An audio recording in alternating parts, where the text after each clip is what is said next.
आ जाना, कोई इश्यू नहीं है।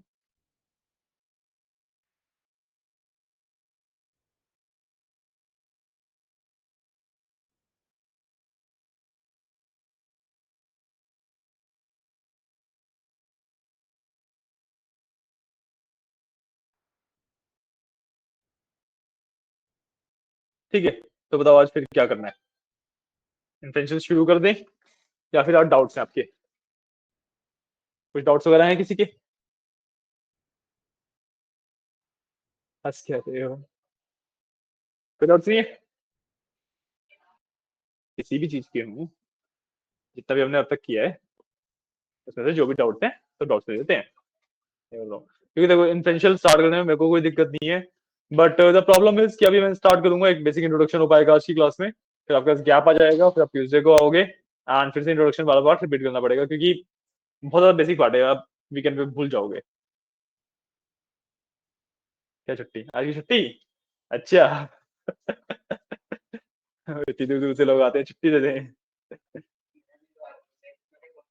नहीं, आप तो बोल ही रहे हो ना छुट्टी, मतलब आप छुट्टी बोल रहे हो तो आपको तो दिक्कत है नहीं कोई?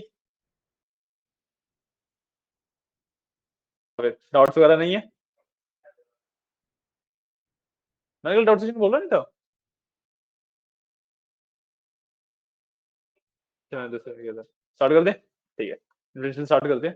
ठीक है, बेसिक इंट्रोडक्शन रखते हैं, ठीक है, बहुत ज्यादा डेप्थ में नहीं जाएंगे, क्योंकि जितना ज्यादा डेप्थ में जाएंगे फिर उतनी चीजें दोबारा रिपीट करनी पड़ेंगी। ठीक है, तो एक बेसिक सा इंट्रो देता हूँ। ठीक है, इन्फ्रेंशियल स्टैट्स होता क्या है? अभी जब हम डिस्क्रिप्टिव स्टैट्स की बात कर रहे थे, तो डिस्क्रिप्टिव स्टैट्स में हम बात कर रहे थे डेटा को डिस्क्राइब करने की, जितना भी हमने पार्ट किया था, आप अगर ने उसे अगर थोड़ा सा समझ के किया होगा तो आप देखोगे भाई मैंने सिर्फ डेटा को डिस्क्राइब ही कर रहा था कि भाई डेटा में ये लिंक है, ये कनेक्शन है, ये है, ये है, ये सब है।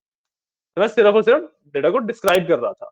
ठीक है, इन्फ्रेंशियल सेट्स क्या होता है? इन्फ्रेंशियल सेट्स के टाइम पे जो मेरा डेटा है, अब उससे मैं इन्फर कर रहा हूँ, इन्फर का मतलब मैं चीजें एक्सट्रैक्ट कर रहा हूँ, मैं प्रिडिक्शन निकाल रहा हूँ, मैं चीजें निकाल रहा हूँ उसमें से। ठीक है, जो कि भाई नॉर्मली मेरे डेटा के अंदर नहीं दिख रही है मेरे को चीजें, ऐसी चीजें फाइंड आउट कर रहा हूँ। ठीक है, ऐसी चीजें जो कि मेरे नॉर्मली मेरे डेटा के अंदर नहीं दिख रही है, ऐसी चीजें मैं अपने डेटा में से फाइंड आउट करता हूँ। ठीक है, जो इन्फ्रेंशियल स्टैट्स है वो बेस्ड होता है डिस्क्रिप्टिव स्टैट्स पे, बट इन्फ्रेंशियल स्टैट जो है वो बेस होता है मशीन लर्निंग और डीप लर्निंग, आगे पूरा एआई वाले पार्ट तक का। ठीक है, इतना समझ आया? ठीक है, अब इसके अंदर टॉपिक्स होते हैं, मैं टॉपिक्स बताता हूँ। Give me a second, दिखाई देता हूँ, बताना क्या है।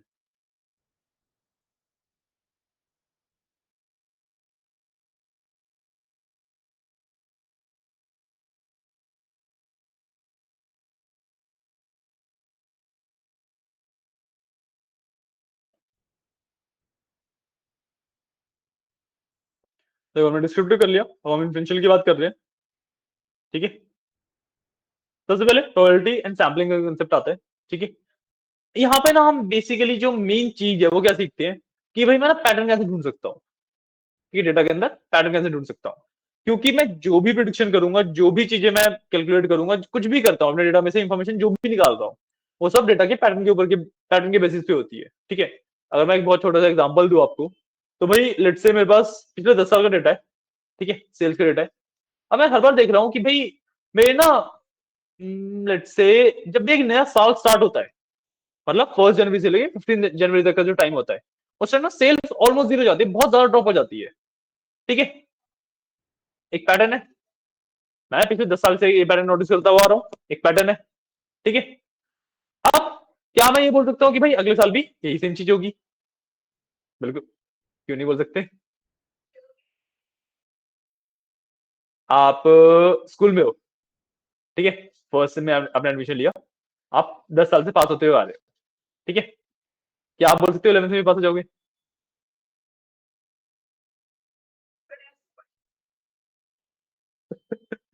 बेसिकली उसकी बात भी सही है, 100% श्योरिटी नहीं होती, बट पैटर्न के बेसिस पे अगर मैं देखूं सिर्फ, ठीक है, तो मैं हाँ ये बोल सकता हूँ कि भाई अगले साल भी सेम वही जनवरी में डिप आएगा। ठीक है, एक पैटर्न है, उस पैटर्न के बेसिस पे मैं एक प्रिडिक्शन दे रहा हूँ, एंड प्रिडिक्शन भाई जो पैटर्न है वो रिपीट होएगा, मैं बाय डिफॉल्ट ये मान के चलता हूँ कि जो पैटर्न है वो रिपीट होएगा। ठीक है, ऑल्दो रियल वर्ल्ड में ऐसा नहीं होता, रियल वर्ल्ड में सिर्फ एक वेरिएबल नहीं है, रियल वर्ल्ड में बहुत सारे वेरिएबल्स होते हैं जिसका हमें ध्यान रखना पड़ता है। इन वेरिएबल्स के बारे में हम मशीन लर्निंग और डीप लर्निंग के टाइप पे स्टडी करते हैं। ठीक है, बट इन्फेंशियल टाइम पे, अगर मैं इन्फेंशियल के टाइम पे जो मैं पैटर्न्स की बात कर रहा हूँ, तो बेसिक सा एग्जांपल ये होता है, ठीक है, कि भाई 10 साल से एक चीज जो रिपीट हो रही है, ठीक है, उसमें कोई भी ब्रेक नहीं आया, सेम चीज अगर बार बार रिपीट हो रही है, तो there is very high chances, इस तरीके से बोल लो कि भाई there are very high chances कि 11th ईयर में भी सेम चीज रिपीट होगी, ठीक है, clear? This is the basic concept of patterns, ठीक है। अब जो पैटर्न है, ठीक है, इन्फेक्शन साइट्स के टाइम पे इस तरीके का पैटर्न होता है, ठीक है, बट अगेन जो उन्होंने बात कही कि भाई जरूरी थोड़ा है कि रिपीट हो, राइट? तो जो ये बात है ना कि जरूरी नहीं है कि रिपीट हो, तो बेसिकली सिर्फ पैटर्न के बेसिस पे चीजें नहीं चल रही हैं, देयर आर अदर वेरिएबल्स जिसका इस चीज पे इन्फ्लुएंस हो रहा है, देयर आर अदर चीजें जिसका इस चीज पे इंपैक्ट पड़ रहा है। नहीं बात समझ आ रही मेरी? आ रही है? समझ आ रही है ना कि देयर आर डिफरेंट थिंग्स जिसका इस चीज पे इंपैक्ट पड़ रहा है, ठीक है। जो ये चीजें हैं जिनका इस पे इंपैक्ट पड़ रहा है उसको मैं कहता हूँ वेरिएबल्स या पैरामीटर्स, ठीक है। आप वेरिएबल्स बोल लो, पैरामीटर्स बोल लो, ठीक है। तो जो डिफरेंट चीजें हैं जिनका चीज पे इम्पैक्ट पड़ता है उसको हम कहते हैं पैरामीटर्स, ठीक है। इन पैरामीटर्स को आप एक डायल की तरह समझो, ठीक है, कि भाई मेरे पास ना सिर्फ एक डायल नहीं है कि भाई मैं उसको इतना करता हूँ तो वैल्यू मेरी ये जाती है, मेरे पास 15-20 डायल है, उन सबके एक पर्टिकुलर कॉम्बिनेशन का result is the dip in cells. मेरे पास बहुत सारे अलग अलग पैरामीटर्स हैं जिनका इंपैक्ट अगर सेम रहा तभी जो मेरा सेल्स है वो डिप करेगी। सिर्फ ये नहीं है कि भाई हर बार डिप कर रही है तो करेगी ही, there are different different parameters, there are different different variables जिनका इंपैक्ट हम जज करते हैं टू सी कि भाई मेरी सेल्स एक्चुअली डिप करेगी या नहीं करेगी। ये वाली बात समझ आइए, ठीक है। तो जो है पैटर्न वाली बात बोली, दैट इज इन्फेंशियल स्टैट्स। जब मैं अलग अलग पैरामीटर्स को स्टडी कर रहा हूं अब, ठीक है, 15-20 पैरामीटर्स, मतलब एक्चुअली 15-20 नहीं होते, मिलियंस में पैरामीटर्स होते हैं, ठीक है। तो जब मैं इनको स्टडी कर रहा हूं तो दैट इज मशीन लर्निंग, ठीक है। जब यही पैरामीटर्स मिलियंस में नहीं, सॉरी, मशीन लर्निंग में थाउजेंड्स के आसपास पैरामीटर्स होते हैं, ठीक है। जब यही चीज मैं डीप लर्निंग पे ले जाता हूं तब वहां पे मिलियंस छोड़ो बिलियंस में पैरामीटर्स आ जाते हैं, ठीक है। जो आपने आजकल मॉडल देखे होंगे, आप चैट जीपीटी यूज करते हो, आप जेमिनी यूज करते हो, आप ग्रॉक यूज करते हो, डिफरेंट डिफरेंट मॉडल्स हैं सारे, है ना, आप यूज करते हो अपने डिफरेंट डिफरेंट कामों के लिए, राइट? तो जो मॉडल्स है ना, ये इन्हीं पैरामीटर्स के बेसिस पे प्रिडिक्शन करते हैं, ठीक है। बेसिक कंसेप्ट जो होता है ना एआई का, वो ये होता है कि भाई एक मॉडल है, एक यू कैन से एक एल्गोरिथम, एक कोड लिखा हुआ है मैंने, उसके अंदर दुनिया भर की सारी इंफॉर्मेशन डाल दी मैंने, ठीक है। उसमें से जितनी भी यूजर इंफॉर्मेशन थी वो सब निकाल दी, ठीक है। जो यूजफुल इंफॉर्मेशन थी उसके बीच में मैंने ना एक नेटवर्क बना दिया कि भाई जो सबसे क्लोजेस्ट वाली चीजें हैं वो सबसे पास में है, ठीक है। मान लो मेरे पास ना एक लैपटॉप की डेफिनेशन है कि लैपटॉप क्या होता है, तो उसके क्लोज में क्या रहेगा कि भाई रैम क्या होती है, स्क्रीन क्या होता है, ठीक है, विंडोज क्या होती है ना। अगर मैं विंडोज की बात करूं तो विंडोज के पास आसपास में क्या रहेगा, सॉफ्टवेयर रहेंगे, ठीक है, कर्नल्स रहेंगे, कर्नल्स वगैरह का आपको आइडिया नहीं होगा, सॉफ्टवेयर रहेंगे, ठीक है, एप्लीकेशन रहेंगी, ठीक है, विंडोज के ऑफिस वगैरह रहेगा, विंडोज का एक्टिवेशन वाला पूरा पार्ट रहेगा, है ना। इस तरीके से एक नेटवर्क बन रहा है ये, आप नोटिस करो तो एक नेटवर्क बन रहा है, क्लोजिंग थिंग का नेटवर्क बन रहा है, ठीक है। अब इस नेटवर्क में से चीजें ढूंढने वाला जो पार्ट होता है वो एआई करता है। मेरी बात समझ आई? लास्ट वाले पार्ट में कंफ्यूज हो गए आप लोग? बहुत सारे कोड नहीं, बहुत सारा डेटा जमा किया, बाकी हटा दिया। क्या?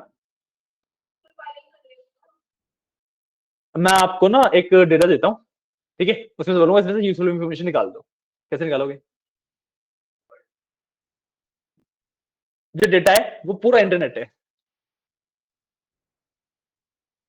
उसमें से नॉन यूजफुल चीजें निकालना इज बेटर, क्योंकि नॉन यूजफुल वाली जो चीजें वो कम होती है। मैं कभी भी ये नहीं देखता कि भाई मैं यूजफुल चीजें निकाल रहा हूँ, मैं नॉन यूजफुल चीजें निकाल रहा हूँ। मैं हमेशा ये देखता हूँ कि मेरे को डेटा को सेग्रीगेट करना है, ठीक है, काम के डेटा में और बेफालतू के डेटा में, ठीक है। जो चीज मेरे पास कम होगी मैं उसको अलग करूंगा ना, क्योंकि मैंने उसमें से वो चीज अलग कर दी तो यूजफुल वाला मैं ऑटोमेटिकली अलग हो गया। Getting a point? Getting a point? समझ आ रहा है? बहुत बेसिक था, एग्जांपल देता हूँ। चावल बनते हैं, चावल बनते हैं घर पे, चावलों को बनाने से पहले साफ किया जाता है ना। हम कंकड़ों में से चावल निकाल रहे होते हैं, चावल में से कंकड़ निकाल रहे होते हैं, चावल में से कंकड़ निकाल रहे होते हैं, राइट? राइट, है ना, है ना। क्या कंकड़ यूजफुल है हमारे? तो अब मैं बोल दूं कि भाई सीधे सीधे चावल ही निकालो, कंकड़ छोड़ दो उसमें, तो कौन सा काम इजी है? मैं आपको एक कट्टा दे दूं चावल का, उसमें से चावल निकालना इजी है या कंकड़ निकाल देना इजी है? कंसेप्ट समझ आ गया ना? इसलिए इट्स नॉट लाइक कि मैं यूजफुल इंफॉर्मेशन या नॉन यूजफुल इंफॉर्मेशन अलग कर रहा हूं, मतलब निकाल रहा हूं। इट्स लाइक कि भाई मैं डेटा को सेग्रीगेट कर दिया दो अलग अलग पार्ट में, ठीक है। और मैं मेरे पास जो डेटा कम है उसको अलग करना ज्यादा इजियर होता है कंपेयर टू जो डेटा ज्यादा है उससे। इन दी एंड अगर मैं कम वाला अलग करूंगा तो जो मेरे को यूजफुल वाला है वो भी तो अलग हो ही गया। ऐसा तो नहीं सिर्फ कम वाला अलग हो गया, यूजफुल वाला आया ही नहीं मेरे पास, ऐसा नहीं होता ना। इसलिए यूजफुल वाला डेटा अलग किया जाता है, मतलब नॉन यूजफुल डेटा हटा दिया जाता है। एक नेटवर्क बनाया जाता है क्लोजेस्ट इंफॉर्मेशन का। हाँ, एक जाइंट बहुत, मतलब नेटवर्क बहुत बड़ा होता है, इसको हम एक्चुअली मॉडल कहते हैं। जो ये नेटवर्क है ना, यही आपका चैट जीपीटी भी, जो ओपन एआई है उसने भी ये नेटवर्क बना रखा है, उसका नाम चैट जीपीटी है। जो गूगल है उसने भी एक ऐसा नेटवर्क बना रखा है जिसका नाम जेमिनाई है। जो एक्स है उसने भी एक ऐसा नेटवर्क बना रखा है जिसका नाम ग्रोक है। ठीक है, यही होते हैं आपके एआई मॉडल्स। मतलब सिंपल ये नेटवर्क नहीं होता। इसके बाद फिर इस नेटवर्क को यूटिलाइज करने के लिए भी कोड साथ में पैक किया जाता है कि भाई इस नेटवर्क में से इंफॉर्मेशन एक्चुअली निकालने के लिए एक कोड भी आपके साथ साथ में पैक किया जाता है। बट हाँ, this is basically the concept of AI. इस तरीके से हम आगे बढ़ते हैं। ठीक है, अब समझ आ रहा है कि इन्फेंशियल सेट्स बेस क्यों है एआई का। आया समझ? क्योंकि इन दी एंड एआई भी सिर्फ पैटर्न ही ढूंढ रहा है। ठीक है, डिपेंड करता है, जब इन्फेंशियल सेट्स में हम 5-10 पैटर्न ढूंढ लेंगे, मशीन लर्निंग में हजारों पैटर्न ढूंढ लेंगे, डीप लर्निंग में करोड़ों लाख अरबों खरबों पैटर्न ढूंढ लेते हैं। ठीक है, अगर मैं आपको थोड़ा सा कॉन्टेक्स्ट दूं, ठीक है, तो जो चैट जीपीटी, जेमिनी, ग्रॉक वगैरह है, गेस करो कितने पैरामीटर्स के ऊपर वर्क कर रहे हैं। मैंने बताया ना कि पैरामीटर्स आर द वेरिएबल्स जिसके बेसिस पे प्रिडिक्शन होती है। तो गेस करो, जो चैट जीपीटी की बात कर लो, जेमिनी की बात कर लो, ग्रॉक की बात कर लो, अप्रोक्स कितने पैरामीटर्स आप सोच सकते हो कि कितने पैरामीटर्स के ऊपर वर्क कर रहे हैं ये? मैंने बेस आइडिया आपको ऑलरेडी दे दिया कि भाई मशीन इन्फेंशियल स्टैट्स में 5-10 पैरामीटर होते हैं। मशीन लर्निंग के अंदर थाउजेंड्स ऑफ पैरामीटर्स होते हैं। डीप लर्निंग के अंदर हम millions and billions of parameter पे चले जाते हैं। 4-5 पैरामीटर, नंबर बताओ। मिलियंस? गलत। 4-5 तो बिल्कुल ही गलत है। 4-5 पे हम इन्फेंशियल स्टैट्स में कम से कम 10-15 कर लेते हैं। हाँ, अप्रोचिंग ट्रिलियंस जो नंबर है वो एक्चुअली अभी के लिए आपका एनीवेयर फ्रॉम जो चैट जीपीटी वगैरह है ना, वो 250 से 300 बिलियन पैरामीटर के ऊपर वर्क करता है। ठीक है, कंपेयर टू जो जेमिनी है या फिर आपका ग्रॉक है, वो 700 से 800 बिलियन पैरामीटर तक पहुंच गए हैं। जो आपने देखा होगा भाई, चैट जीपीटी के वर्जन आते हैं, आपने सुना होगा कि भाई जीपीटी 2 आया था, अब जो लेटेस्ट चल रहा है जीपीटी 5 चल रहा है ना? सुना होगा इस चीज के बारे में? सुना है ना? तो वही होता है कि भाई नंबर ऑफ पैरामीटर्स बस वो वहां पे बढ़ रहे हैं। जितने ज्यादा नंबर ऑफ पैरामीटर्स एक मॉडल के पास होंगे वो उतना ज्यादा स्मार्ट होता है। तो आप डिफरेंट डिफरेंट मॉडल्स को कंपेयर करने के लिए सिंपल सिंपल उनके नंबर ऑफ पैरामीटर्स भी देख सकते हो। ठीक है, अभी तो कंसेप्ट बताया पूरा, ये भाई पैटर्न है। ठीक है, पैटर्न क्या था, सेल्स वाले पार्ट पे वापस आते हैं।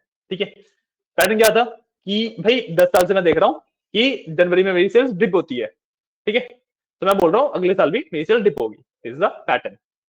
बट एक्चुअली जो सेल डिप हो रही है उसके पीछे रीजन होंगे, है ना? 5 रीजन हो सकते हैं, 10 रीजन हो सकते हैं, इनको हम बोलते हैं वेरिएबल्स या पैरामीटर्स। ठीक है, कि भाई एक प्रिडिक्शन अगर मैं कर रहा हूं तो मेरे को ना उन पैरामीटर्स को देखना पड़ेगा, सिर्फ पैटर्न को नहीं देखना। उस पैटर्न को कॉज करने के जो पैरामीटर्स है, वो पैटर्न किस वजह से अपीयर कर रहा है, उसके जो पैरामीटर्स है उनको देखना पड़ता है। ठीक है, वो पैरामीटर्स मेरे को एक्चुअली हेल्प करेंगे कि भाई एक्चुअली अगले साल सेल्स डिप करेगी या नहीं करेगी, ये देखने में। ये होते हैं पैरामीटर्स। ठीक है, क्लियर है? समझ आया? अगर मैं एक बहुत बेसिक आइडिया दूं कि भाई एआई मॉडल्स वर्क कैसे करते हैं, क्योंकि मैं आगे एआई पे जाना है। ठीक है, सबसे पहली बात तो आपको एक इंटरेस्टिंग फैक्ट बताता हूँ। एआई एक्चुअली एग्जिस्ट करता ही नहीं है। जितना भी आप एआई आर्टिफिशियल इंटेलिजेंस बोलते हो ना, वो एक्चुअली एग्जिस्ट करता ही नहीं है। ठीक है, जितना भी चैट जीपीटी है, जेमिनी है, this is not actually AI. ठीक है, आर्टिफिशियल इंटेलिजेंस नहीं है। ठीक है, हम आर्टिफिशियल इंटेलिजेंस को अचीव करने वाले हैं अभी, हमने अब तक अचीव किया नहीं है। जो चैट जीपीटी है, जेमिनी है, ग्रॉक है, ये सब actually specialised form of deep learning है। जो हम डीप लर्निंग के मॉडल बनाते हैं ना, उसके स्पेशलाइज्ड फॉर्म होते हैं ये। ठीक है। स्पेशलाइज किस तरीके से कि भाई देखो आजकल तो चलो जेमिनाई के अंदर जेमिनाई मतलब फोटो भी बना लेता है, म्यूजिक भी बना लेता है, टेक्स्ट भी जनरेट कर लेता है, ठीक है। बट जब शुरुआत में ये सारे मॉडल्स आए थे तो आपको पता होगा सिर्फ टॉकिंग वाले थे कि आप मैसेज करो, सिर्फ वो बात मतलब रिप्लाई करता था उसका, इमेज जनरेशन वगैरह कुछ भी नहीं था, है ना। तो स्पेशलाइज्ड वर्जन होता है जो ये टॉकिंग वाला पार्ट होता है ना, ये डीप लर्निंग का ही स्पेशलाइज्ड वर्जन होता है जिसको हम कहते हैं एनएलपी, नेचुरल लैंग्वेज प्रोसेसिंग, ठीक है। तो जो एआई एज अ सब्जेक्ट कह लो या फिर एज अ टर्म कह लो, अभी के केस में पता है किस तरीके से ट्रांसलेट होता है कि भाई डीप लर्निंग के जो अलग अलग स्पेशलाइज्ड कंपोनेंट्स है ना, उन्हीं के बारे में हम स्टडी करते हैं एआई में, ठीक है। और मैं डीएल डीप लर्निंग को टेक्स्ट जनरेशन के लिए यूज कर रहा हूँ, एनएलपी में यूज कर रहा हूँ, तो वो मेरा फिर एलएलएम आ जाता है, लार्ज लैंग्वेज मॉडल्स आ जाते हैं जो चैट जीपीटी जेमिनी वगैरह ये सब है, ठीक है। अगर आप चैट जीपीटी और जेमिनी को एआई कंसीडर कर रहे हो तो फिर भाई ये वाला पार्ट जो है वो भी एआई हो गया, है ना। तो अभी के केस में एआई को इसी तरीके से ट्रांसलेट किया जाता है, बट एक ना यू कैन से जो एक्चुअल आर्टिफिशियल इंटेलिजेंस होता है वो होता है उसे ना जीएआई कहते हैं, ठीक है। जनरल इंटेलिजेंस होते हैं, जनरल आर्टिफिशियल इंटेलिजेंस बोलते हैं एक्चुअली इसे, ठीक है। उसका मतलब क्या होता है कि भाई एक एवरेज ह्यूमन के पास जितनी इंटेलिजेंस होती है, जितनी नॉलेज होती है, ठीक है, उस मतलब नॉलेज नहीं इंटेलिजेंस बोलूंगा, ठीक है। एक एवरेज ह्यूमन जितना स्मार्ट होता है उतना स्मार्ट अगर एक एआई मॉडल हो जाता है, एक डीप लर्निंग का मॉडल हो जाता है, तो वो होती है जनरल आर्टिफिशियल इंटेलिजेंस, जीआई, ठीक है। वो होती है true form of AI, and उसकी अभी लाइक हम 10% 12% के पास ही हैं, उसके क्लोज भी नहीं पहुंचे हैं अभी हम, ठीक है। तो जो आप ये देख रहे हो कि भाई जितनी भी कंपनीज है वो करोड़ों रुपए डाल रही हैं एआई के अंदर, वो इसी वजह से डाल रही हैं क्योंकि जिस भी कंपनी ने देखो जो, और मैं टॉप कंपनीज की बात करूं जो कि भाई एआई की रेस में है, 5 कंपनीज है। गूगल, ठीक है, फेसबुक, मेटा हो गया इसका नाम, ठीक है, ओपन एआई, ठीक है, एक कंपनी है एंट्रोपिक करके, ठीक है, और एक कौन सी थी एक और है, हाँ, चाइना की कंपनी अलीबाबा, पता होगा आपको शायद से, या नहीं पता होगा तो पता है ना, बेसिकली चाइनीज कंपनी है अलीबाबा के नाम से, ये 5 है टॉप फिलहाल लीडर है जो कि भाई एआई को लीड कर रहे हैं। इन ने भी सबसे पहले अपना जीआई अचीव कर लिया, जनरल आर्टिफिशियल इंटेलिजेंस अचीव कर लिया, वो एआई की वजह से बहुत ज्यादा आगे निकल जाएगा। तो इसी वजह से एआई के अंदर इतना पैसा डाला जा रहा है फिलहाल। आपने देखा, आपने अगर न्यूज वगैरह में अवेयर रहते हो तो ये पता होगा कि इंडिया में भी अभी एआई के अंदर कितना पैसा डाला जा रहा है। अभी जो बजट आया था लेटेस्ट, उसके अंदर कितने करोड़ों रुपए वगैरह के लिए बिल्ड किए गए थे। डेटा सेंटर्स फ्री में दे दिए, जो भी अगर तुम्हारा एआई का स्टार्टअप है तो उसके अपने एआई को ट्रेन करने के लिए जो तुम्हें डेटा सेंटर्स की रिक्वायरमेंट है वो फ्री में मिल रहे हैं तुम्हें बेसिकली, कि क्योंकि इंडियन गवर्नमेंट भी वही चाहती है कि भाई इंडिया एआई सबसे पहले अचीव कर ले, क्योंकि यहाँ पे पैसों की बात नहीं है, सबसे पहले अचीव करेगा उसमें बेसिकली पैसा तो है ही है, बेसिकली अनलिमिटेड मनी लगा लो उसे, ठीक है। उसके बाद सिक्योरिटी में बहुत ज्यादा यूज हो सकता है, वो पूरी मिलिट्री की जो पावर है वो चेंज हो जाएगी, ठीक है। मतलब पूरा लैंडस्केप ही चेंज हो जाएगा, जैसे ही जनरल आर्टिफिशियल इंटेलिजेंस अचीव होता है ना, पूरा लैंडस्केप ही चेंज हो जाएगा हर एक चीज का, ठीक है। आप बेसिकली समझ पा रहे हो कि भाई एक एवरेज पर्सन को आप कंट्रोल कर पा रहे हो, and when you have enough money सिर्फ एक एवरेज पर्सन को कंट्रोल नहीं कर पा रहे, पूरी पूरी आर्मीज ऑफ एवरेज पर्सन को कंट्रोल कर पा रहे हो। Getting my point? तो अगेन, अगर जो देखो टेक के केस में एक वाली बात जो मैं बोलता हूँ, अगर आप अपडेटेड रहोगे तो आप एआई से आगे रहोगे, वरना फिर जैसे जीआई अचीव होगा बेस लेवल की सारी जॉब्स खत्म हो जाएंगी, ठीक है। जैसे ही जीआई अचीव हुआ, जो डेटा एनालिसिस वाला पूरा पार्ट है ना वो पूरा का पूरा खत्म हो जाएगा, बट उसमें मैंने बताया कि भाई 10-12% अभी पहुंचे हैं, एटलीस्ट नेक्स्ट 20-30 ईयर्स अभी हैं, ठीक है। तो ये कि जितना ज्यादा आगे रहोगे उतना ज्यादा बेटर है। कमिंग बैक टू बेस, हम बहुत ज्यादा आगे निकल गए, ठीक है। इन्फ्लेशन सर्च की बात कर रहे हैं, ठीक है। मैं वेरिएबल्स ढूंढ रहा हूँ, पैरामीटर्स ढूंढ रहा हूँ, ठीक है। जो पैरामीटर्स है अब वो ऐसे नहीं होंगे कि भाई हाँ जो भाई जनवरी मेरा जो स्टार्ट हुआ था 1 जनवरी को, मेरा मंडे पड़ा था इसलिए डिप हुआ, ये कोई पैटर्न सेंस नहीं बना रहा, है ना। पैटर्न सेंस नहीं बना रहा, बट ये वाली चीज सेंस कब बनाएगी, जब मंडे को मेरा जो लाइक से सुपर स्टोर है या जहां से भी मैं सेल्स कर रहा हूँ वो क्लोज जाता है, तब सेंस बनाएगी। न्यू ईयर पे सेल्स बहुत ज्यादा बूस्ट होती है, बट मेरा स्टोर क्लोज था, सेल्स में डिपाना बनता है। Getting a point? एक ऐसा पैटर्न, एक ऐसा वेरिएबल जो कि जनरली सेंस नहीं बनाता, उसको हम मैथमेटिकली सेंस बनवाते हैं, ठीक है। और एक देखो वैसे तो आप पैटर्न ढूंढ नहीं पाओगे, वैसे तो वेरिएबल्स ढूंढ ही नहीं पाओगे, आपको रैंडम वेरिएबल ढूंढ के उसको मैथमेटिकली सेंस बनवाना पड़ता है, ठीक है। वही चीज आप करते हो प्रोबेबिलिटी के बेसिस पे। आपने रैंडम को ही सोचा कि हाँ भाई मेरा जो जनवरी है ना, उस दिन जो मेरी दुकान का मालिक था वो सुबह 7 बजे उठा था। अब ये आपने एक रैंडम पैटर्न लिया, बाय डिफॉल्ट अगर देखोगे इसका कुछ भी लिंक नहीं बन रहा, इसका कुछ भी लिंक नहीं है कि भाई सेल्स ड्रॉप हो रही है ना। बट आप उसकी प्रोबेबिलिटी निकालोगे कि भाई कितनी प्रोबेबिलिटी है एक्चुअली इस चीज का इंपैक्ट करने की, ठीक है। अगर प्रोबेबिलिटी अच्छी खासी आती है तो वो एक वेरिएबल, एक पैरामीटर की तरह कंसीडर किया जाता है, वरना नहीं किया जाता है। सिंपल ना, कंसेप्ट सिंपल है। यही प्रोबेबिलिटी निकालने वाला काम हम करते हैं थ्रू आउट इन्फ्रेंशियल स्टैट्स, ठीक है। क्योंकि ऑन सरफेस लेवल बहुत ज्यादा सिंपल लग रहा है, बट एक्चुअली जब मैथ्स में काफी कॉम्प्लेक्स हो जाता है। तो सबसे पहले हम प्रोबेबिलिटी एंड सैम्पलिंग कंसेप्ट्स के ऊपर बात करते हैं, ठीक है। जो ये ढूंढने वाली चीजें हैं, प्रोबेबिलिटी प्रोबेबिलिटी होती क्या है, सैम्पलिंग कंसेप्ट्स क्या होते हैं, उसके बारे में बात करते हैं, ठीक है। उसके बाद हम आते हैं central limit theorem and sampling distribution के बारे में, ठीक है। तो अभी देखो वर्ड्स बहुत ज्यादा बड़े बड़े हैं, मैं ट्राई करूंगा बहुत बेसिक उसका एक ब्रीफ देने का, ठीक है। सेंट्रल लिमिट थ्योरम तो रहने दो, प्योर मैथ्स है। जो सैंपल डिस्ट्रीब्यूशन है उसके बारे में अगर मैं बात करूं, तो लेट्स से मेरे पास जो डेटा है पिछले 10 साल का है, मैंने बताया था 10 साल का डेटा है ना। अब इस डेटा में से पैरामीटर्स निकलेंगे मेरे, जो पैरामीटर्स निकलेंगे इसी डेटा में से निकलेंगे। 10 साल में जितने भी ऑर्डर एक कंपनी ने करे हैं सबका डेटा है, तो जो कितना बड़ा डेटा होगा।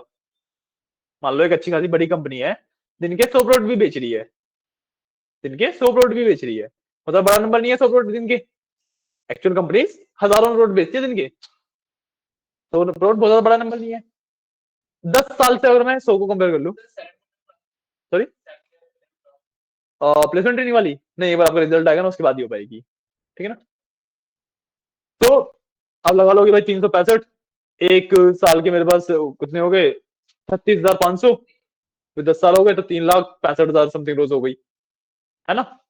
और ये एज्यूमिंग बहुत छोटा नंबर कि भाई 100 प्रोडक्ट बेच दिए दिन के, ठीक है। तो बहुत बड़ा डेटा हो गया, राइट।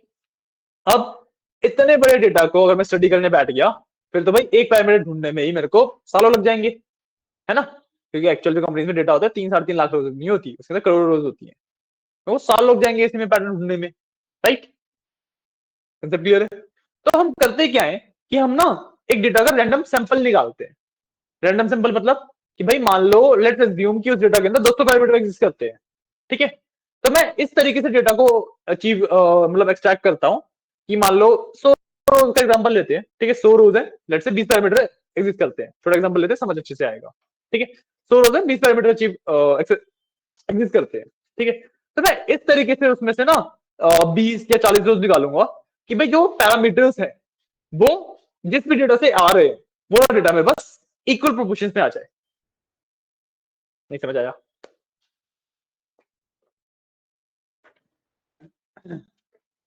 और छोटा एग्जांपल पे आते हैं। मेरे पास 8 रोज है, 1 2 3 4 5 6 7 8, ठीक है। मेरे पास 8 रोज है। अब मैंने ना एज्यूम किया, एक बेसिकली जो एज्यूमिंग वाला पार्ट होता है वो भी हम सीखेंगे कैसे करते हैं। बट लेट्स से मैंने एज्यूम किया कि इसके अंदर ना भाई लेट्स से 3 पैटर्न एग्जिस्ट करते हैं, 2 पैटर्न एग्जिस्ट करते हैं, ठीक है। मेरे को पता लग गया इसमें 2 पैटर्न एग्जिस्ट करते हैं, ठीक है। अब 8 रोज बहुत ज्यादा है मेरे लिए, 8 रोज मेरे लिए बहुत ज्यादा है, इसका मैं 20% 10% डेटा लेना चाहूंगा, ठीक है। तो लेट्स अज्यूम कि मेरे को भाई 2 ही रोज ले सकता हूँ मैं, 20% डेटा ले रहा हूँ, ऐसे तो 10 का 20% 2 होता है, पर लेट्स अज्यूम कि भाई 2 रोज ले सकता हूँ मैं इसमें से, ठीक है। अब कौन सी 2 रोज लेनी है वो डिसाइड करने वाला पार्ट होता है सैंपलिंग का, ठीक है। 2 रोज क्योंकि पता है मुश्किल क्यों है लेना, क्योंकि मेरे को 2 ऐसी रोज चाहिए जिसके अंदर ये दोनों पैरामीटर आ जाए, ठीक है। मान लो भाई जैसे पैरामीटर 1 है वो इससे इससे इससे और इससे इन्फ्लुएंस होते हैं, पैरामीटर 2 जो है इससे और इससे इन्फ्लुएंस होता है सिर्फ, ठीक है। देयर आर चांसेस कि भाई इससे 0 पैरामीटर इन्फ्लुएंस होते हैं, कई सारी ऐसी रोज होती है जिससे एक्चुअली कुछ भी इन्फ्लुएंस नहीं होता, है ना। तो इस तरीके से डिस्ट्रीब्यूशन है।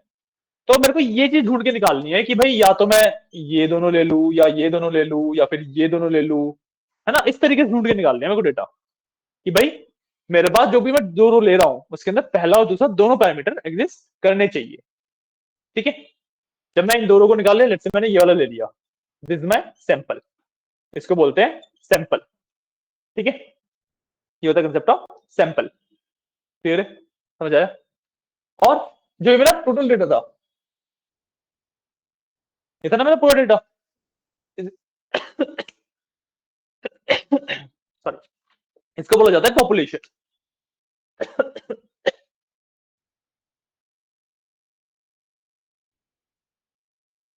तो बोला जाता है पॉपुलेशन। समझ आया? क्लियर है? जब एक्सेल पढ़ रहे थे, हम कई सारे फॉर्मुला लगाते हैं उसमें, और उसमें भाई वो आता है, सजेशन आता है कि जब मैं फॉर्मुला लिखना शुरू करता हूँ तो सजेशन आता है ना?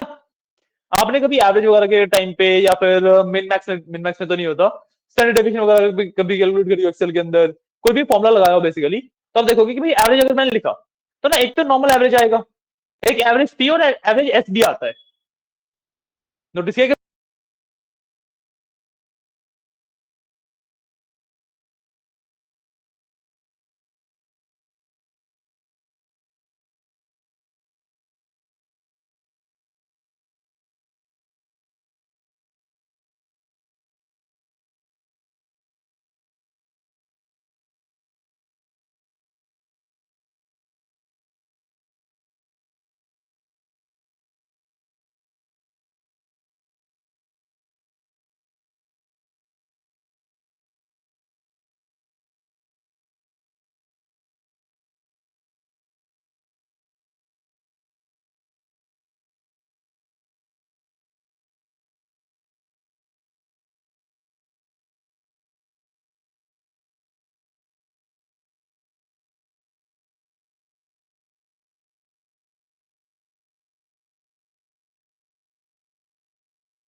तो दो तीन अलग फॉर्मुले ट्राई करो,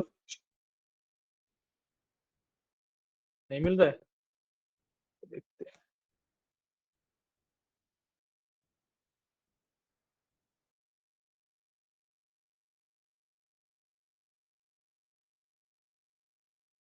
फुल शीट में ही देख लेते हैं।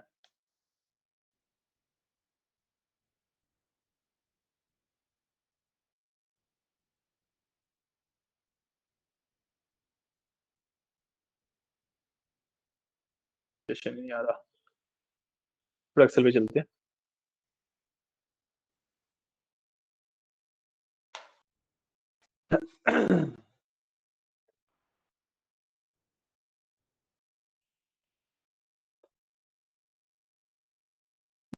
एवरेज पे तो नहीं आ रहा।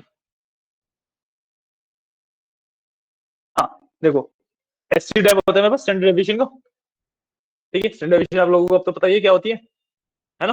तो एक्सेल में स्टैंडर्ड डेविएशन फाइंड करने का एस टी डेव होता है। ठीक है, इसमें आप देखो, S T dev P, S T dev S. ठीक है, एक एस टी डेव ए भी आता है ना? तो ये एस टी डेव पी और एस टी डेव एस होते हैं ना, ये एक्चुअली यही है कि भाई स्टैंडर्ड डेविएशन निकालनी है मेरे को पॉपुलेशन की, स्टैंडर्ड डेविएशन निकालनी है मेरे को सैंपल की। ठीक है, सिंपल इतना सा कंसेप्ट बता रहा था कि भाई एक्चुअल हर एक टूल के अंदर पॉपुलेशन और सैंपल को यूज किया जाता है, क्योंकि एक्सेल सिर्फ डेटा मैनिपुलेशन के लिए नहीं, एक्चुअली स्टैट्स में भी यूज किया जाता है काफी ज्यादा। ठीक है, क्योंकि कैलकुलेशन इससे भी पॉसिबल है सारी। ओके, क्या ए, ए तो बेसिकली आपका ऑल के लिए होता है ना, कि प्रॉपर साइज का अगर आप निकालते हो, क्योंकि आई थिंक 2021 में कोई तो एक्सेल का ऐसा वर्जन था इसके अंदर पहले सिर्फ एसटीडी स्टैंडर्ड डेविएशन चलता था।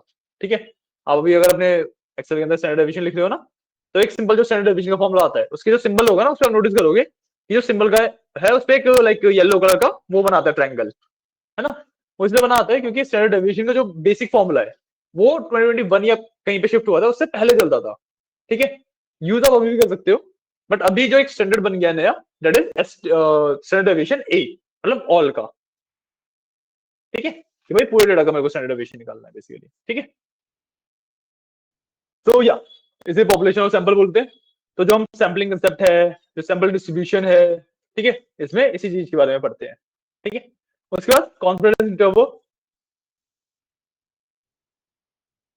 यहाँ पे स्पेस आएगा, कॉन्फिडेंस इंटरवल्स फॉर मीन्स। तो confidence intervals for means and booster method आता है, ठीक है। अब कॉन्फिडेंस जो चीज है वो है आपकी लाइक काफी इंपॉर्टेंट चीज when you are talking about ML, when you are talking about DL, when you are talking about AI, ठीक है। होता क्या है समझते हैं, पहले बेसिक कंसेप्ट समझते हैं, ठीक है। लेट्स से मैंने कोई प्रेडिक्शन करी, ठीक है, मैंने कोई प्रेडिक्शन करी, लेट्स से मैंने बोल दिया कि भाई, अच्छा आपको एक बहुत रियल लाइफ एग्जांपल देता हूं। आपने देखा होगा कि जब आप वेदर रिपोर्ट वगैरह देखते हो, देखिए वेदर रिपोर्ट देखिए, तो उसमें ना अगर रेन होने वाली होती है, बारिश होने वाली होती है, तो उसमें ना एक्चुअली सिर्फ ये नहीं लिखा होता कि सिर्फ बारिश होने वाली है, उसमें लिखा होता है एक परसेंटेज लिखी होती है प्रॉपर, वही एक्चुअली कॉन्फिडेंस इंटरवल होता है, ठीक है। कि भाई देर आर उसको ना इस तरीके से आप नॉर्मली लोग ना उसको इस तरीके से पढ़ते हैं कि भाई 30% चांसेस है बारिश होने के, है ना, उसको लोग प्रोबेबिलिटी की तरह पढ़ते हैं, एक्चुअली प्रोबेबिलिटी नहीं होती। जो लोग बोलते हैं ना कि भाई वेदर रिपोर्ट में तो लिखा था बारिश होगी, हुई है नहीं, 90% लिखा हुआ था वहां पे बारिश होगी, हुई है नहीं, वो एक्चुअली वेदर रिपोर्ट की गलती नहीं है, जो लोग उसे पढ़ रहे हैं उसको इंटरप्रेट गलत कर रहे हैं, ठीक है। वो एक्चुअली कॉन्फिडेंस इंटरवल होता है। उसका मतलब क्या होता है कि भाई प्रोबेबिलिटी में क्या होता है कि मान लो 10 बॉल है, उसमें से 2 रेड है, तो मेरे पास 2/10 की प्रोबेबिलिटी है, 20% चांसेस है कि भाई जो मैं बॉल पिक करूंगा रैंडमली वो रेड होगी, ठीक है। This is for sure chances, है ना, कि भाई मान लो अगर मेरे पास ये प्रोबेबिलिटी है, मैंने 10 बॉल पिक करी तो 2 तो लाल आएंगी ही आएंगी, ये होती है प्रोबेबिलिटी। कॉन्फिडेंस का क्या मतलब होता है कि भाई जब वेदर रिपोर्ट वाली अगर मैं बात करूं ना, मान लो उन्होंने बोला कि 90% रेन होगी, मतलब 90% है रेन, ठीक है, तो वो है कॉन्फिडेंस कि भाई जो भी आप वेदर रिपोर्ट की साइट देख रहे हो, मान लो गूगल से देख रहे हो या किसी न्यूज चैनल पे देख रहे हो, उनका जो वेदर मॉनिटरिंग सिस्टम है उसके बेसिस पे उन्होंने जो प्रिडिक्शन करी है वो उसके लिए 90% श्योर है। वो ये नहीं बोल रहे कि 90% बारिश होगी, वो ये बोल रहे कि भाई हमें लग रहा है कि बारिश होगी, और मुझे भी 100, हमें भी 100% नहीं लग रहा कि बारिश होगी, हमें भी 90% ही लग रहा है कि बारिश होगी। डिफरेंस समझ आ रहा है कॉन्फिडेंस और प्रोबेबिलिटी में? डिफरेंस समझ आ रहा है कॉन्फिडेंस और प्रोबेबिलिटी में? प्रोबेबिलिटी जो कि एक्चुअली चांसेस है, कॉन्फिडेंस इज कि भाई मैंने कुछ बोला, मेरे को उस पर इतना परसेंट कॉन्फिडेंस है कि मैं सही हूं। Getting a point? Let's say इसका एक एग्जांपल और लेते हैं जिसमें दोनों चीजें आ जाएंगी। मान लो एक टेस्ट है जिसके अंदर 10 क्वेश्चन है, ठीक है, ठीक है। अब ऑन एन एवरेज, मतलब ये टेस्ट ना करोड़ों बच्चों से करवाया गया है, तो ऑन एन एवरेज क्या मिला कि भाई ज्यादा बच्चे ना 5 आंसर सही देते हैं, 5 गलत कर देते हैं, ठीक है। तो इसकी प्रोबेबिलिटी कि भाई एक मैं नया बच्चा लेके आऊंगा और उससे अगर मैं टेस्ट दूंगा तो उसकी प्रोबेबिलिटी कि वो कितने सही करेगा 50%, है ना। उसकी प्रोबेबिलिटी कि भाई वो कितने परसेंट आंसर सही करेगा 50%। प्रोबेबिलिटी कंसेप्ट हम बचपन से पढ़ते आ रहे हैं, क्लियर है हमें कंसेप्ट, ये क्लियर है ना पक्का, ठीक है। अब मैं स्पेशली एक बच्चे ढूंढ के लेके आया जो मेरे को लगता है बहुत ज्यादा इंटेलिजेंट है, ठीक है। अब मैं बोल रहा हूँ कि मेरे को इस पे कॉन्फिडेंस है 90% का, ठीक है, मेरे को इस पे कॉन्फिडेंस है 90% का। तो मैं ये नहीं बोल रहा कि भाई वो बच्चा 90% क्वेश्चन सही कर देगा, ये नहीं बोल रहा मैं ये बोल रहा हूँ कि भाई 90% कॉन्फिडेंस है, बट किस चीज का? मेरे को 90% कॉन्फिडेंस है कि भाई वो 100% अचीव करेगा। तो मुझे ऐसा लग रहा है कि भाई 90% ये बच्चा इस टेस्ट में 100% अचीव कर सकता है। बात समझ आइए, कॉन्फिडेंस और प्रोबेबिलिटी के डिफरेंस, ठीक है। कॉन्फिडेंस अगर टर्म यूज कर रहे हैं कभी भी तो आपको समझ आएगा कि भाई किस चीज की बात हो रही है, ठीक है, ठीक है। अब चलते हैं कि भाई ये एक्चुअली एआई में ट्रांसलेट कैसे होता है। जब आप कुछ भी एक चैट जीपीटी को उठाते हैं, लेट से, ठीक है, आपने उसे कुछ भी क्वेश्चन दिया, ठीक है, सो लेट से व्हाट इज द मैंगो लिखा आपने सिंपल, ठीक है। अब वैसे तो कंसेप्ट बहुत ज्यादा 15-20 कंसेप्ट आते हैं बीच में, एक्चुअल मॉडल की जाने से पहले आपका जो सेंटेंस है उसके ऊपर बहुत ज्यादा यू कैन से प्रोसेसिंग की जाती है, ठीक है। But in the very base एक एआई मॉडल वर्क कैसे करता है? वो करता है सेंटेंस कंप्लीशन के बेसिस पे, ठीक है। वो करता है सेंटेंस कंप्लीशन के बेसिस पे, जिसका ट्रेनिंग डेटा है उसके अंदर कहीं ना कहीं पे किसी ना किसी बुक में एक क्वेश्चन लिखा होगा व्हाट इज द मैंगो, और उसका एक आंसर होगा, है ना। बट जरूरी थोड़ा ना कि एक ही बार आए, हजारों बार करोड़ों बार हो सकता है उसकी ट्रेनिंग डेटा में, राइट। तो अब उसके लिए आपने ये वाला पार्ट लिखा, तो ये वाला पार्ट हो गया स्टैटिक, आपने लिखा what is the mango, user का इनपुट, मतलब उसका आंसर तो इसी को तो करना है, तो ये वाला पार्ट तो उसने कर दिया स्टैटिक। अब जो आंसर है टेक्निकली मैं बोल सकता हूँ इसी के आगे का पार्ट है, इसी के आगे का पार्ट है, क्योंकि जब मॉडल की ट्रेनिंग होती है तो उसमें ना ऐसे न्यू लाइन्स वगैरह नहीं एग्जिस्ट करती है, उसमें सीधा एक कॉन्टिन्यूस बस लिखा हुआ होता है डेटा सारा, ठीक है। तो एक क्वेश्चन आंसर है, तो वो नॉर्मली हम क्वेश्चन लिखते हैं फिर अगली लाइन में आंसर लिखते हैं, उसमें क्या होता है क्यू कॉलन फिर क्वेश्चन फिर ए कॉलन फिर आंसर, इस तरीके से होता है, ठीक है। तो अब जो एआई मॉडल में ना वर्क करता है वो करता है कि भाई ये वाला पार्ट जो स्टैटिक हो गया, इसके आगे वर्ड बाय वर्ड प्रिडिक्शन करने से कि भाई इसके आगे का सबसे बेस्ट फिट कौन सा वर्ड है, ठीक है। उसके बाद मैंने बताया कि भाई आंसर हजारों आंसर होंगे, ठीक है। अब अगला वर्ड वो प्रिडिक्ट करेगा उन आंसर के बेसिस पे, ठीक है। अलग अलग एल्गोरिथम्स होती हैं, उनके बेसिस पे वो प्रिडिक्शन देगा, ठीक है। सिर्फ वो प्रिडिक्शन नहीं देगा, मान लो जैसे आंसर अगर स्टार्ट हुआ तो आंसर स्टार्ट होगा let's say mango is the, ऐसे उसने आंसर स्टार्ट किया, ठीक है। उसने सबसे पहले ये गेस किया कि भाई ये देना है मेरे को, ठीक है। तो सिर्फ ये तो हो गई प्रिडिक्शन, ठीक है। इसके साथ वो देगा कॉन्फिडेंस लेवल, ठीक है। लेट्स से इसका कॉन्फिडेंस था 95%, ठीक है। इसका कॉन्फिडेंस था 95%। अब सिर्फ एक प्रिडिक्शन, ये मतलब प्रिडिक्शन और कॉन्फिडेंस का पेयर बोल देते हैं ऐसे, ऐसा सिर्फ एक पेयर नहीं निकलता है, जब भी एक प्रिडिक्शन कर दी जाती है तो कम से कम 5 से 10 पेयर निकाले जाते हैं, ठीक है। 5 से 10 पेयर आए, अब जिसका कॉन्फिडेंस लेवल सबसे ज्यादा हुआ वो एक्चुअली यूजर को दिखाया जाता है, ठीक है। इस तरीके से कॉन्फिडेंस लेवल आपका एआई में ट्रांसलेट किया जाता है, कॉन्फिडेंस लेवल इस तरीके से यूज किया जाता है कि भाई एआई को जो चीज लग रही है कि हाँ भाई सबसे ज्यादा पॉसिबिलिटी इस चीज की है, सबसे ज्यादा कॉन्फिडेंस अपने एआई जिस आंसर के लिए वही आंसर दिखाया जाएगा। समझ आया, क्लियर है, कॉन्फिडेंस का कंसेप्ट समझ आया, ठीक है।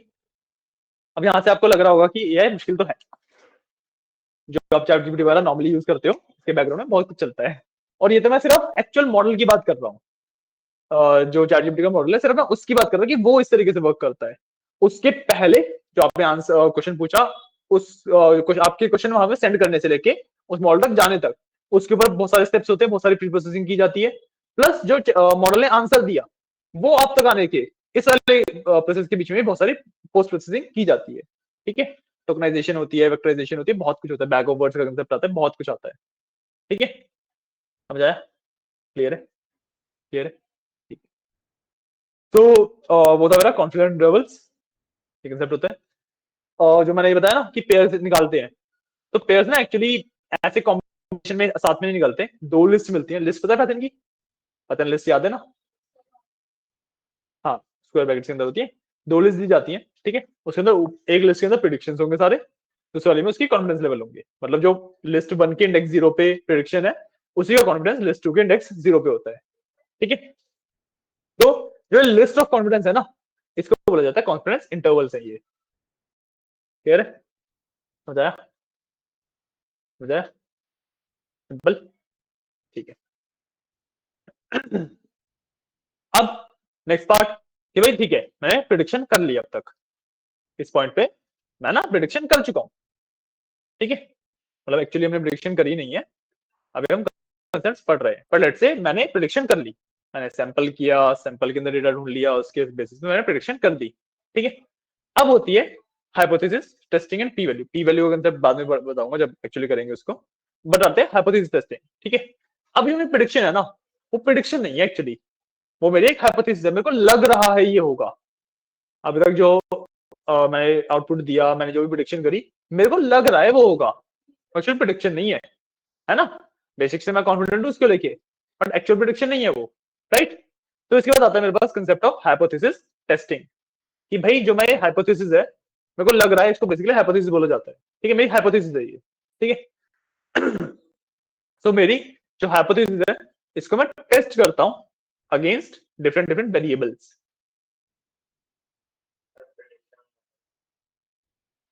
प्रिडिक्शन और हाइपोथेसिस में ये डिफरेंस होता है कि प्रिडिक्शन मैंने बोल दिया कि हाँ ये प्रिडिक्शन ये है, ठीक है। अब देखो ह्यूमन टर्म्स में अगर आप इसको देखोगे तो बहुत ज्यादा सिंपल चीजें लगती हैं, आप ना इसको इस तरीके से समझो कि भाई एक मॉडल है, चैट जीपीटी है, ठीक है। वो आंसर करना है उसका पे, ठीक है।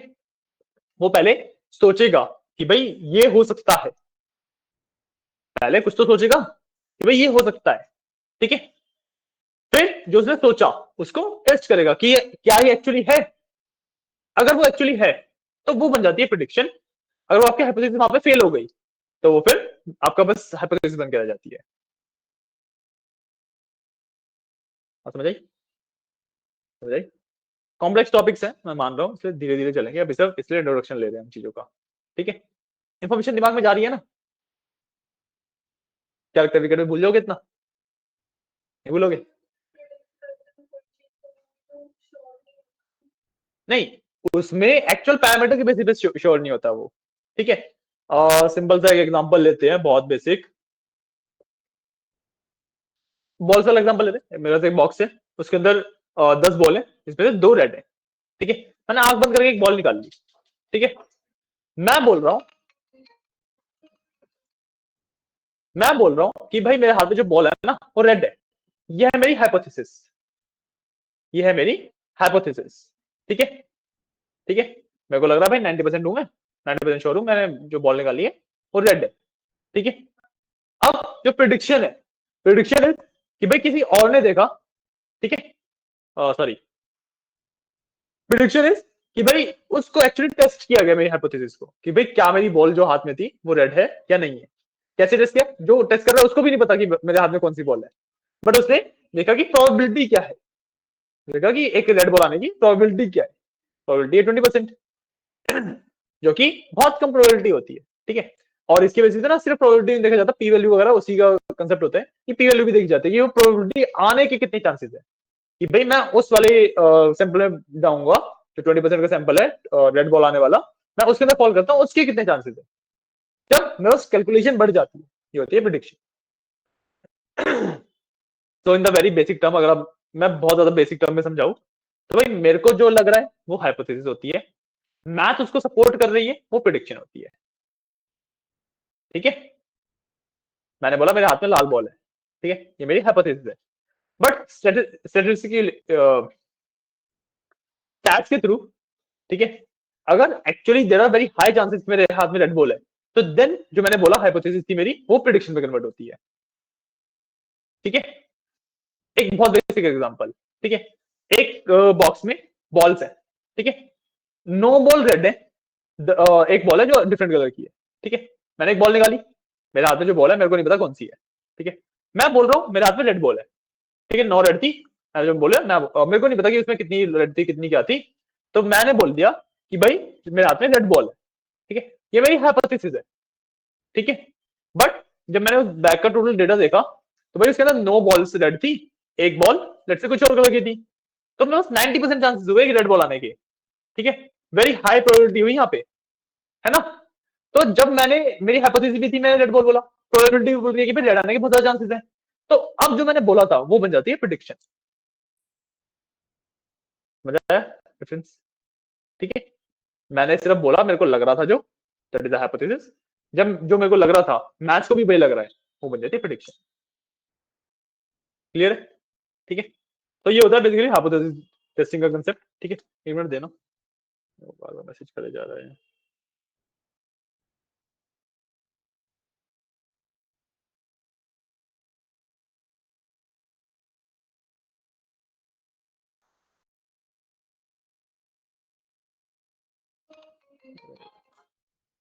हाँ सचिन, मैं कर रहा हूँ शेयर, रुक तो जाओ थोड़ी देर। हाँ जी, एक मिनट रुकना यार, बताता हूँ आगे।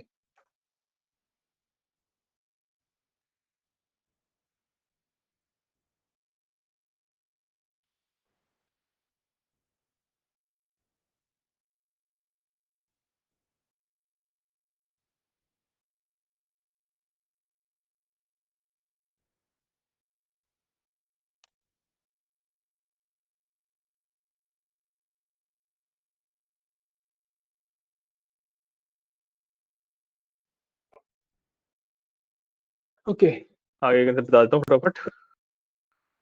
इसके आगे जो कंसेप्ट है वो बहुत ज्यादा समझ नहीं आएंगे, ठीक है। उसके बाद मेरे पास आता है टू सैंपल टेस्ट, ठीक है। नहीं, confidence is the actual number, मेरे को कितने परसेंट कॉन्फिडेंस है, हाइपोथेसिस मेरे को लग रहा है, हाइपोथेसिस और कॉन्फिडेंस साथ में आते हैं, ठीक है ना।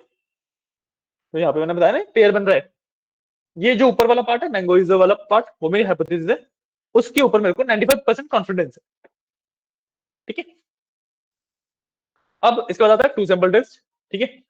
बेसिकली दो तरीके के टेस्ट होते हैं, वन सैंपल टेस्ट और टू सैंपल टेस्ट। कुछ भी नहीं है, तो मैंने सैंपल और पॉपुलेशन वाला कंसेप्ट बताया था ना, एक सैंपल निकाल के उसके ऊपर टेस्टिंग कर रहा था मैं, उसके ऊपर हाइपोथेसिस निकाल रहा था, वन सैंपल टेस्ट होता है, ठीक है। अब मैं सेम तरीके से दो सैंपल लगा लेता हूँ, क्योंकि पॉसिबिलिटी है ना उसमें दो सैंपल निकलने की, जिसके अंदर जो दो मेरे वेरिएबल्स थे और जो दो मेरे पैरामीटर्स थे वो दोनों आ जाए।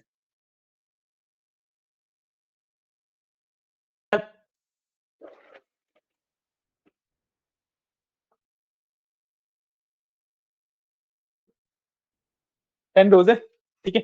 रैंडम नंबर दे देते हैं, मेरे पास दो पैरामीटर्स एग्जिस्ट करते हैं, तो 1 2 2 1 0 0 1 2 1 0, ठीक है।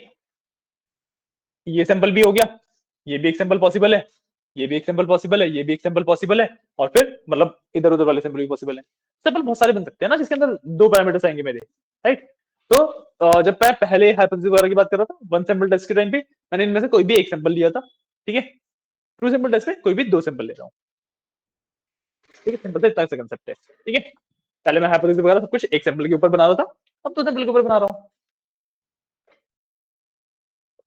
ठीक है। उसके बाद मेरे पास चीज स्क्वायर टेस्ट होता है, ठीक है। चीज स्क्वायर टेस्ट, अब जो सैंपलिंग कर रहा हूँ ना मैं, पैरामीटर जब मेरे पास कैटेगोरिकल है, देखो जो टू सैंपल टेस्ट है, वन सैंपल टेस्ट है, ये एक्चुअली मैथमेटिकल पैरामीटर्स के ऊपर वर्क करते हैं। सेल्स की वैल्यू ले ली मैंने, प्रॉफिट की वैल्यू ले ली, डिस्काउंट की वैल्यू ले ली, इनके ऊपर वर्क करते हैं।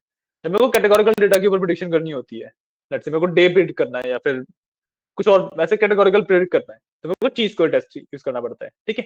This is basically hypothesis testing का पूरा पार्ट, ठीक है। कि भाई मैंने हाइपोथेसिस बनाई, उसको मैं टेस्ट कर रहा हूँ कि मेरी हाइपोथेसिस सही है या नहीं है, ठीक है। समझ आया। मेरी हाइपोथेसिस बहुत तरीके की हो सकती है, मैं न्यूमेरिकल वैल्यूज पे भी हाइपोथेसिस बना सकता हूँ, मैं दो तीन अलग अलग न्यूमेरिकल वैल्यूज पे भी हाइपोथेसिस बना सकता हूँ, मैं कैटेगोरिकल पे भी बना सकता हूँ, मैं दो तीन कैटेगोरिकल पे भी बना सकता हूँ, तो हर एक के लिए अलग अलग टेस्ट होता है, ठीक है।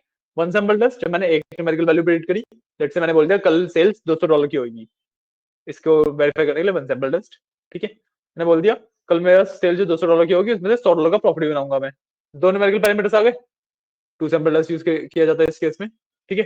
मैंने बोल दिया कि भाई कल मेरे पास लेट्स से एडम नाम का एक कस्टमर आएगा, कैटेगोरिकल डेटा आ गया, चीज को टेस्ट यूज करेंगे, ठीक है। उसके बाद हाँ, उसके बाद मैंने लेट्स से दो बोल दिए कि भाई एक एडम नाम का आएगा, एक ईव नाम की कस्टमर आएगी, ठीक है। दो कैटेगरी नहीं, एक एडम नाम का कस्टमर आएगा और वो लेट्स से चेयर खरीदेगा, तो एडम एक पैरामीटर हो गया कैटेगोरिकल डेटा का, शेयर एक कैटेगोरिकल डेटा हो गया, है ना। इनके लिए फिर हम आगे और टेस्टिंग करते हैं, ठीक है। तो चीज में सब कुछ कवर हो जाता है, जो रिग्रेशन इंटरफेस है वो बेसिकली मल्टीपल कॉन्फिडेंस वगैरह को कैलकुलेट करने की चीजें हैं, अपना ये सिर्फ कैलकुलेशन की चीजें हैं, ठीक है। जो कंसेप्ट है वो यहीं तक है, ये कैलकुलेशन करने की चीजें हैं कि भाई जो मैं ऊपर ही कैलकुलेशन कर रहा था ना, ये सिंगल सिंगल कर रहा था, but when we are talking about data जिसके अंदर करोड़ों रोज है, मेरे को बहुत सारी बार कैलकुलेशन करनी पड़ती है।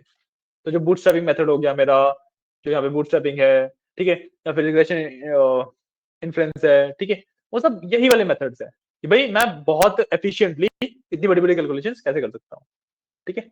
और इसके साथ फिर लास्ट में हमारा क्या आता है ईडीए प्रोजेक्ट इन्फ्लुएंशियल सेट्स का कंप्लीट करके हमारा इन्फ्लुएंशियल हो जाता है, ठीक है, ठीक है। देखो मेरे को पता है मुश्किल है, एक्चुअली आप करने बैठोगे काफी इजी लगेगा, ठीक है। अभी मुश्किल इसलिए लग रहा है क्योंकि मैंने जो हम अगले 2 हफ्तों में कवर करने वाले हैं वो 1 घंटे में बताया आप लोगों को, ठीक है। बहुत बेसिक लेवल पे समझाया है, लाइक 90% चीजें अभी तक मैंने बताई भी नहीं है आपको, ठीक है। तो जब तक आपको पूरा पता ही नहीं है सब कुछ, तब तक समझ आने तो पॉसिबल ही नहीं है ना। तो अगर अभी चीजें नहीं भी समझ आई कोई इश्यू नहीं है, हम जब इवेंचुअली इन चीजों को करेंगे तो अच्छे से समझ आने लग जाएंगी चीजें, ठीक है। तो आज के लिए इतना ही, मिलते हैं नेक्स्ट क्लास में। कौन सा था बताओ, कुछ भी नहीं देख पाया मैं, कोई डाउट है तुम्हें, गलती वगैरह होगी तो बता दूंगा।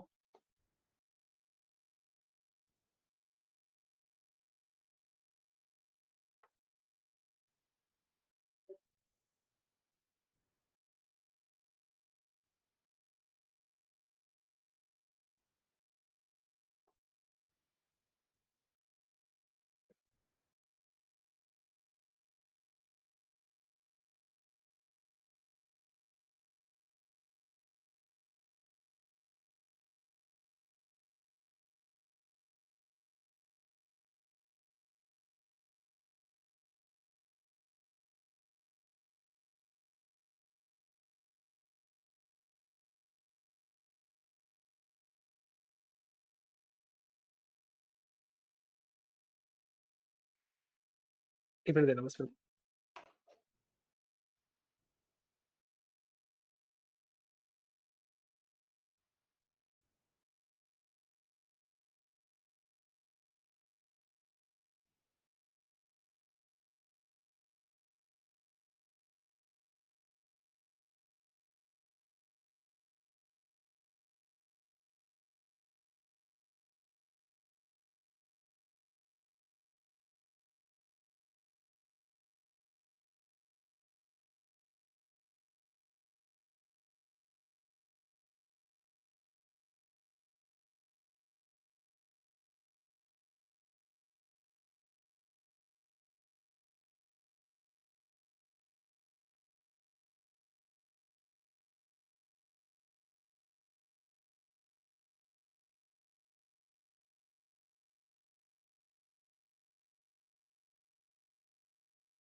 Convert the string to float and I'll issue for a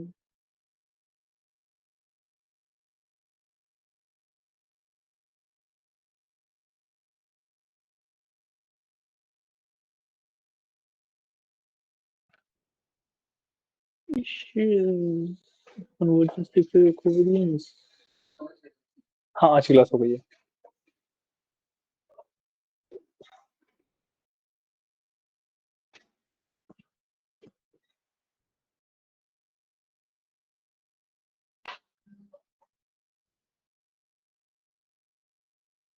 आपने कहाँ पे इशू किया है? मुझे तो सही लग रहा है। जो मैंने लिखा था वो सेम लिखा हुआ है। मतलब क्यों आया था जब हमने स्पेशेस मेंशन कर दी? क्या चीज? स्पेशेस मेंशन कर दिया है मैंने। हाँ फिर अटैक क्यों आएगा? वो थोड़ी ना लिखते हैं हमेशा कॉलम में मुझे लिखना। हाँ फिर क्या बोल रहे हो आप? इसमें लिखा है ना कि अटैक जो है ये मेंशन नहीं है। नहीं मेंशन वाली बात नहीं है। वो बोल रहा है कि जो स्पीशीज है उसमें एक स्पीशीज है एडाइल के नाम से जिसकी वैल्यू फ्लोट में है जो कि इंटीजर में कन्वर्ट नहीं हो सकती। इंटीजर स्ट्रिंग क्या बोलते था? हाँ कन्वर्ट जो स्ट्रिंग टू फ्लोट। आपने शायद से दूसरा कॉलम लिया है। अच्छा हम कुछ एक मिनट मैंने स्पीशीज का लिया था। आई डोंट थिंक सो क्योंकि कोवेरिएंस दो न्यूमेरिकल कॉलम के बीच में निकलेगा ना। फिर आपने ये वाला उस पे लगाया था टेक्स्ट वाले पे लगाया। अच्छा मैंने तो पहले भी वाला कोई बात नहीं देख लेते हैं क्योंकि मेरे को कोरिलेशन और कोवेरिएंस की बात कर रहे हैं ना। हाँ आपने गड़बड़ ये करी है।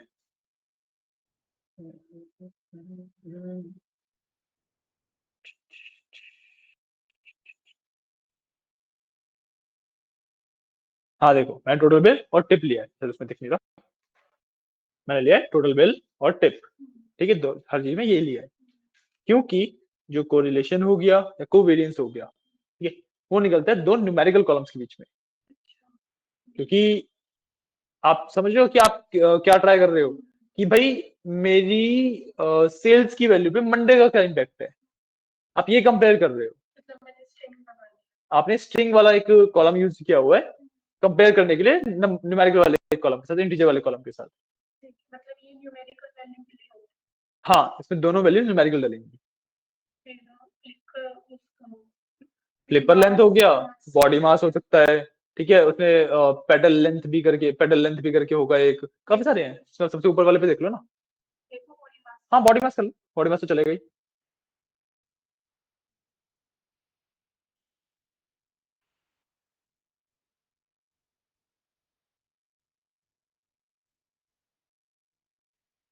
करो run। नहीं एक बार वो रन हो जाएगा तो फिर बाकी तो रन हो जाएंगे ना। एक बार अगर ये रन हो गया फिर बाकी तो आप मॉडिफाई कर लोगे तो रन हो ही जाएंगे ना। हम टेस्ट तो कर लें।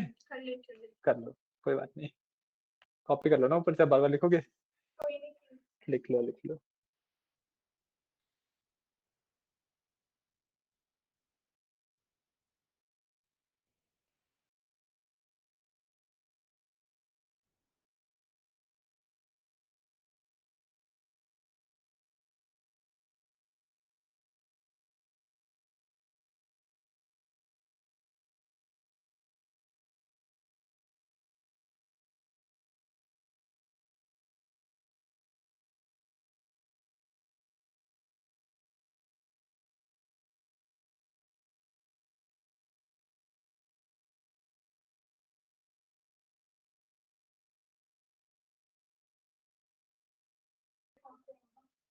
चीज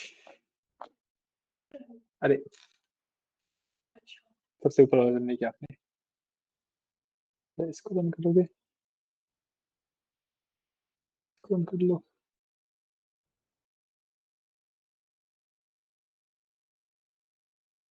गिवन वैल्यूज पहले कहीं पर ओके डॉट, ठीक है, चलिए थैंक यू।